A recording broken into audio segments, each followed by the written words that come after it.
I'm Marcello Palazzi, and I have the pleasure of introducing two great friends, Emilia and Pedro Tarak. We haven't really heard from South America, so now it's the time to have Pedro from Buenos Aires and Emilia from, I think you are in Santiago. Emilia lives between Santiago and Bogota in Colombia. I've had the pleasure of co-founding the B Corps in Europe from Amsterdam, and Pedro and Emilia have been my colleagues in South America. In the last 5 years, we started from nothing, and now we have nearly 800 B Corps in Europe, and I think 400 plus in South America. So it's been a wonderful journey. Just one word of introduction. Pedro actually has been an environmental lawyer. He started with the law, as we were discussing in the previous session, and then has worked in business and civil society in philanthropy. And he has actually done a lot of the things that were discussed in the previous session. I'm going to start with Emilia. Emilia, I have a question for you, and that is, you have actually been serving on several corporate boards in South America, such as Bancolombia. Could you share with us in 5 minutes what has been your experience of actually working on the board of these companies that have been on the way to regeneration? Please. Thank you so much, Marcello, and thank you, everyone, for having me here today in this very interesting meeting thinking about regeneration. As you mentioned, I have been serving as board member for some years now, and for the last 5 years or so, I have been inviting companies to inquire on the questions around the role of the company in regenerating the degraded ecosystems that are the basis for life and the basis for the economic systems as well. And I think that is an interesting point, because I think it highlights the role of people like me and others, the role of us who are serving as boards, as member of boards, because as was mentioned in the previous panel, we all have a role. And I think boards have a very important role in really helping businesses act today, because there's a sense of urgency, there's a sense of the need for actions that happen now, because the time is short for solutions. So as you said, yes, I have been always fascinated by the possibility of business to find solutions when proper questions are asked. So no matter if it's the largest bank in a country like Colombia with 50 million people, or the largest restaurant chain in the country, or a luxury hotel chain in Chile and Argentina, these companies have been able to find solutions in order for them to become a source of regeneration, while at the same time offering their products and services, satisfying the needs of their customers, obviously, and delivering, thankfully, very good financial results. So, for example, we see in the bank has developed new financial products for their customers who are developing regenerative business models. The restaurant chain has modified their supply chain in order to buy from communities that have been affected by war and who are living in degraded ecosystems. So no matter what kind of business you are, if you as a board member offer the right questions, I have a lot of trust in the power of business to find solutions. So I would say that that is obviously a thing that fills me out with a lot of hope. There is, however, a challenge, because when one starts to work on the issue of regeneration, to actually do the things that need to be done from the point of view of business, we very soon find the need for new tools, new narratives, and new ways to understand business and the way we relate to nature as human beings and as organizations.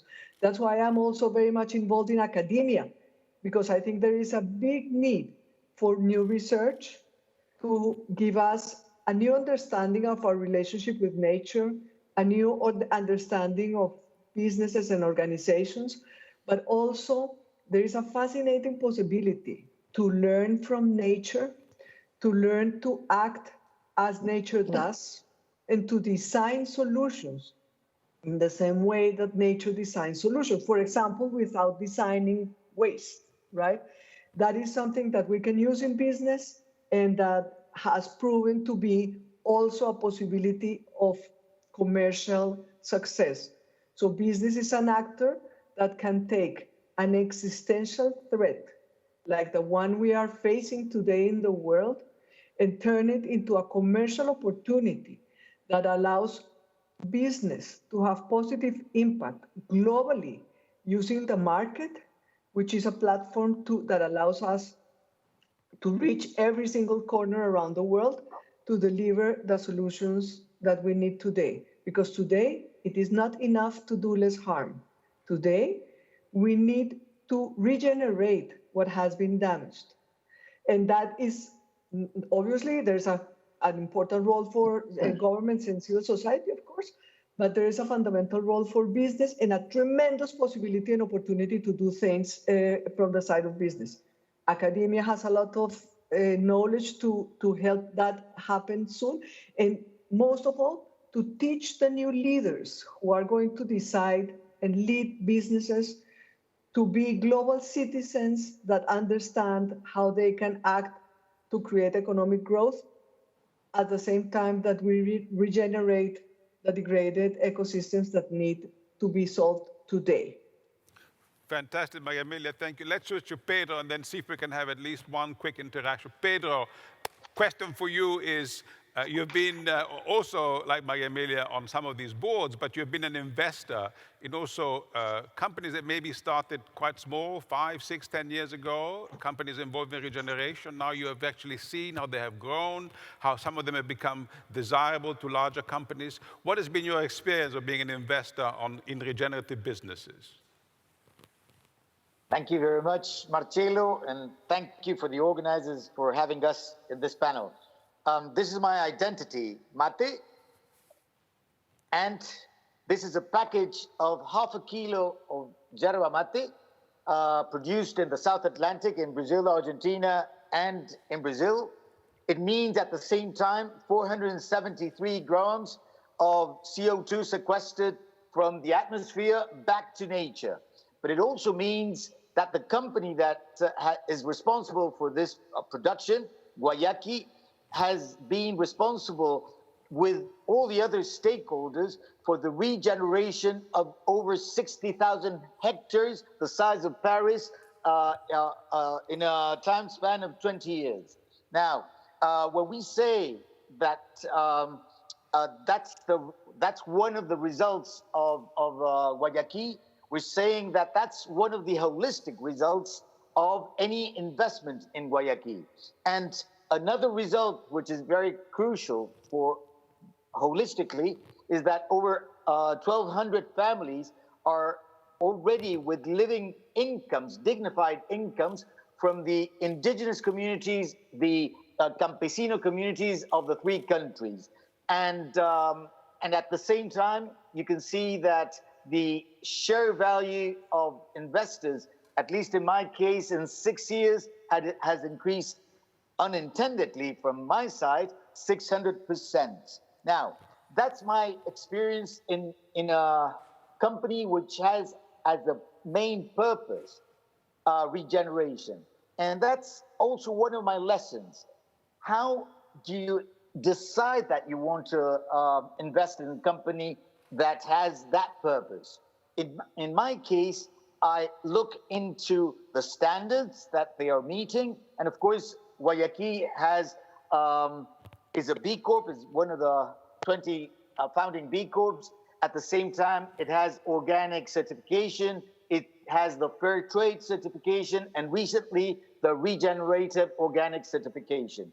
But to be very honest, personally, I look into very concrete 3 elements. I look into the vocation of the founders, the callings of the founders, how the callings, spiritual callings, with the strength of the spiritual force, is protected legally in the mission statement of the Articles of Incorporation, and how that calling becomes the core business. And you optimize holistically the calling, the way you actually proceed, you optimize regeneration in all your value chain in whatever you do. That's one of my main lessons that I can share. Another lesson that I can share, that the results that I've just shared with you are not only of the company, they're the results of all the stakeholders, the indigenous communities that actually are part of this solution, the clients, the distributors, the collaborators, and of course the investors, but also all the citizens who actually have the positive complicity with the same purpose. And that's the reason for which this company has approximately 2,000 volunteers sharing the example. And one thing that I would also try to share with lots of people is that it's not only investing in the company, you invest in the ecosystem. And that means the entire holistic ecosystem, Marcello. It means investing in schooling of the suppliers, invest in their legal titles, invest in their food security, and it's on the investment side of the balance sheet. It's not charity, it's not CSR, it's part of business. Because if the suppliers are not there, they're not the ones who are going to be helping nature to heal itself. And that's my final comment. Nature just needs our support to heal itself. So our investments are, at least in my experience, actually think of how we densify back what has been damaged, as Maria Emilia was saying. And also to connect with Professor Pesini, you know what? One thing that Guayaquil does is actually share the gourd with the distributors from Whole Foods, with clients, with the suppliers, with the shamans, with the professors from the universities, just to build trust, collective trust in the value chain. And that creates the kind of bonding of building common unity and helps us all be part of a legacy and actually get moved. You know, in Spanish, we always say we have these two words, to be moved and to be co-moved. So these are the three elements of humanity that we need to get back into business. And it sounds very fuzzy and very Latin American to speak this way. Marcello, you know me, but it's very practical. If you get those three elements back into business, getting moved, building community, and building legacy, you get the elements of life, of the long-standing life.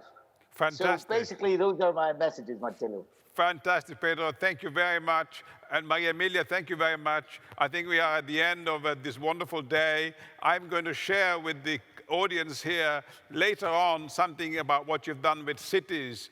With the cities can be working, as you say, Pedro, in a sort of co-creation process. So, dear friends from a big continent in South America, thank you very much for being with us.